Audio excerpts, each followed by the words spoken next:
que lo deseen. Volvemos acá al estudio, vamos a hablar de política, lo anticipábamos hace algunos minutitos nada más, y estamos ya con Paula Omodeo, precandidata a diputada de Juntos por Tucumán, que sería una de las listas, ¿no?, dentro de Juntos por el Cambio. Paula, ¿cómo estás? Bienvenida. Hola, Caro, ¿cómo estás? Bien, gracias por tenerme. La verdad que estaba viendo un poco esta última parte de la entrevista y no hay otra salida que sentirse afectado, sentirse interpelado y decir: la verdad es que como padres y como ciudadanos tenemos que hacer algo para que esto no vuelva a pasar nunca más, ¿no?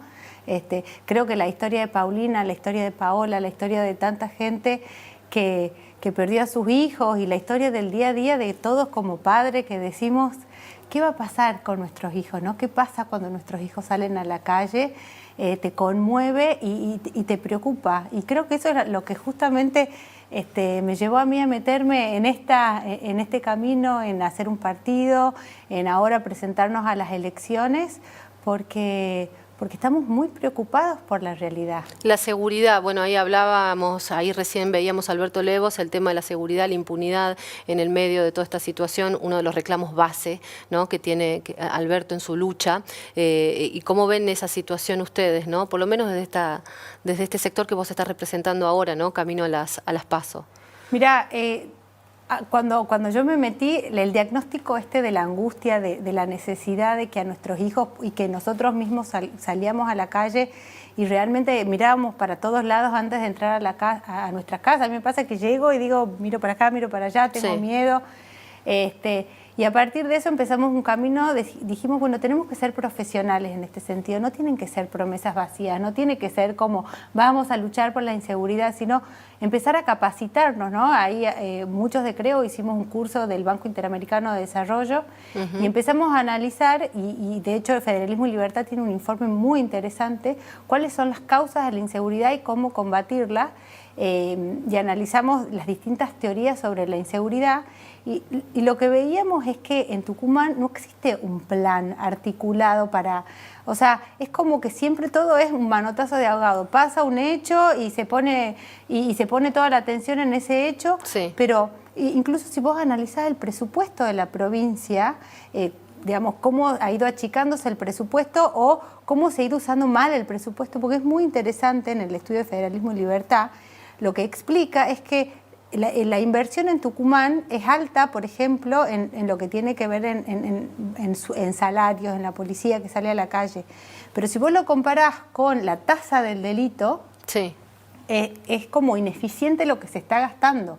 O sea, gastamos mucho para tener los peores resultados a nivel nacional. Bueno, siempre que se habla de esto, ¿no?, del tema de la inseguridad, muchas veces se hace referencia a lo difícil que es quizá articular, ¿no?, en realidad con todos los factores que integran el Estado. Más allá del Ejecutivo, la Justicia, el Poder Legislativo, siempre son los tres, ¿no? Y ahí por ahí quizá puede ser el desafío para que no sean promesas, digo. Es que en realidad no hay un plan.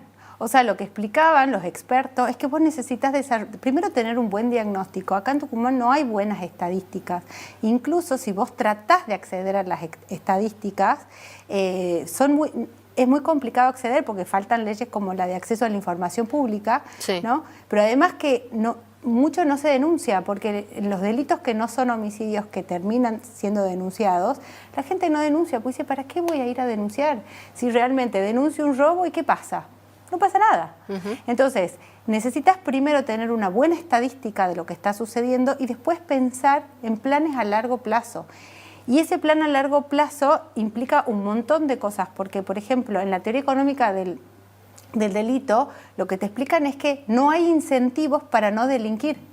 O sea, está todo hecho para que las personas que por ahí no tienen acceso a por ahí un trabajo formal, las consecuencias de delinquir son menores que las de delinquir. Entonces, lo que pasa en Tucumán es que faltan políticas públicas a largo plazo y que sea independientemente del signo político. Acá uno se pelea con el otro, no le gusta lo que ha hecho, o viene una gestión, después viene otra gestión, y no está articulado. Y la verdad que se gastan cosas que no debería, que son por ahí superficiales, y no se gastan lo que se tiene que gastar. Bueno, en realidad, con la ley de presupuesto que tenemos y la forma de aprobación del Estado de las cuentas de la provincia, tampoco sabemos muy bien cómo y en qué se gasta. pero ese es otro tema. Bueno, te quería preguntar, porque mencionas esto, mencionas seguridad, ¿cuáles son los ejes en lo que se va a apoyar justamente Juntos por Tucumán en esta primera etapa, ¿no? Hasta las PASO? Lo que nosotros siempre decimos es que en este caso estamos hablando de elecciones nacionales, entonces tiene que ver, digamos, los cargos, senadores y diputados, tiene que ver con la defensa de los intereses de Tucumán en el Congreso. Es decir, sí, no se puede hacer como promesas de campaña, o por lo menos yo no las quiero hacer, porque queremos cambiar esa forma de hacer políticas, de salir a como a prometer y hacer como enormes promesas que después la gente dice, bueno, ¿y qué pasó con eso? Entonces, como candidata, como precandidata a diputada nacional, lo que te puedo decir es que nosotros queremos ir al Congreso para defender los intereses de Tucumán y promover leyes a nivel nacional que tengan incidencia a nivel local respecto de cómo se maneja la seguridad, la transparencia y la defensa de la República. Pero como esto no es solamente una alianza electoral, sino lo que nosotros estamos viendo es un Tucumán a futuro y por eso promovemos la renovación dirigencial, el plan, digamos, y lo que es la plataforma, mira mucho más allá de lo que vamos a poder hacer en el Congreso, sí, que sin duda es fundamental porque desde ahí se defienden las instituciones. Y este Tucumán a 2023, o nosotros siempre desde Creo decimos, de acá a 20 años, tiene como 3 pilares, ¿no? Hacer del Estado algo eficiente y algo eficaz y no que no sea un coto de casa para el que lo administra. Entonces tenemos que decir, cada peso que entra se tiene que ver reflejado en obras, en servicios, en seguridad y también hacer que se desarrollen fuentes de trabajo genuinas y que empiece a haber oportunidades, porque lo que pasa en Tucumán es que la gente ya no ve oportunidades, los chicos se están yendo. O sea, yo no quiero que mis hijos se vayan de Tucumán. Yo me fui a estudiar y volví, por ejemplo, porque creo que Tucumán tiene un potencial enorme. La calidad humana que hay de Tucumán es tremenda, pero nos estamos viendo como acorralados, como que no tenés salida y vos decís, bueno, ¿cómo generamos de nuevo un Tucumán que crezca? ¿Cómo generamos fuentes de trabajo genuino? El otro día... Y te hago una pregunta, sí, con respecto a esto que vos decís del rol de los diputados y los senadores, ¿no? ¿Cómo se genera también la confianza? Pregunto, porque hemos tenido ya en otras circunstancias senadores, diputados de la oposición o no, y cuando llegan al Senado, después también viene el cuestionamiento de la gente respecto de su funcionamiento, de su trabajo, de su labor, de las cosas que se hacen, de las que no se hacen específicamente. ¿Cómo ves vos que está eso visto, no? Mira, yo me meto, o sea... Yo todavía no me siento política, ¿viste? Cuando decís... bueno, estás recién ingresando... Pero lo que veo es que la gente que tiene credibilidad, no es tan importante el mensaje como el mensajero, porque la coherencia en la vida de uno y en lo que uno hace es lo que genera confianza. Sí. Dicen que las palabras mueven y los hechos arrastran. Entonces, ¿cómo se genera confianza? Con la coherencia de vida. Que te vean que vos seguís viviendo en el mismo lugar que vivías antes de ingresar a la política y no que pegaste un salto cualitativo, inexplicable en tu calidad de vida. Que te vean que tu discurso... Sebastián Murga, vos sabés que siempre desde el principio como nos recalcaba, no hay que moverse ni un centímetro de los principios y de los valores que nosotros dijimos que defendemos. Y esa coherencia entre el discurso y la vida es lo que genera confianza. Si yo te hablo a vos de trabajo, de un montón de cosas espectaculares, pero yo después no salgo todos los días a la mañana a trabajar y no me ven trabajando, eso es lo que genera desconfianza. Y bueno, a mí muchos no me conocen y por ahí dicen, bueno, ¿quién es esta persona? O sí, ¿quiénes son esta gente nueva, no de Creo que no eran políticos y ahora están empezando a aparecer? Y bueno, lo que habla de mí son lo que yo hice con mi vida, ¿no? Sí, te quería consultar, ¿no? Como miembro de esta línea, ¿no? Dentro de las internas, ¿qué están viendo ustedes de lo que va a ser esta elección de las PASO como adversario? ¿A quiénes?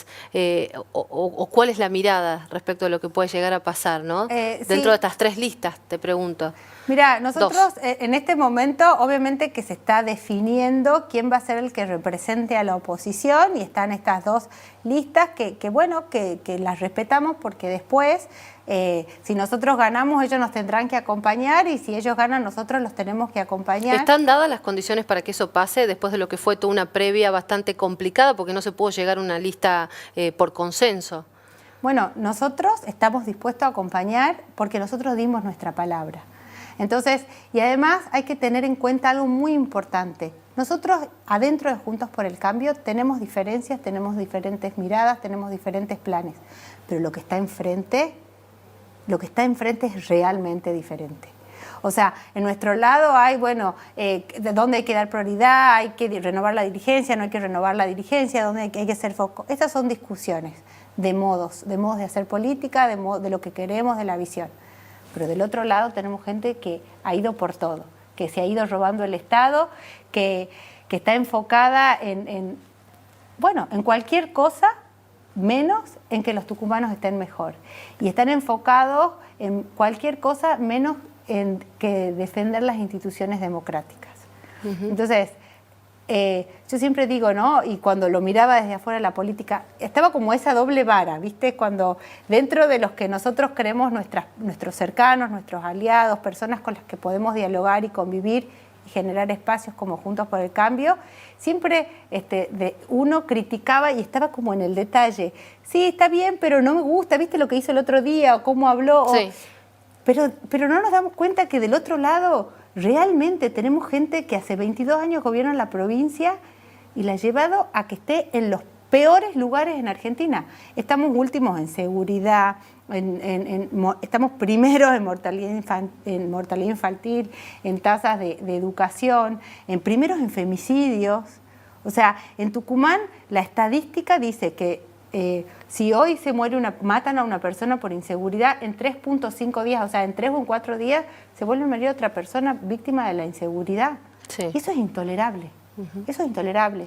Entonces, lo que tenemos enfrente es totalmente diferente porque quieren ir por todo y porque no han hecho nada para mejorar la calidad de vida de Tucumán.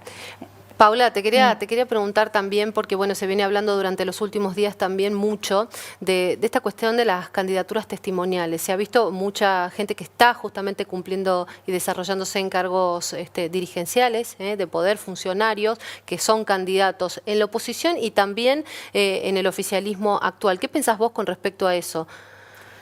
Desde nuestro espacio hay se ha hablado desde el primer momento que uno se presenta a un cargo y sale elegido para ese cargo, debe asumirlo.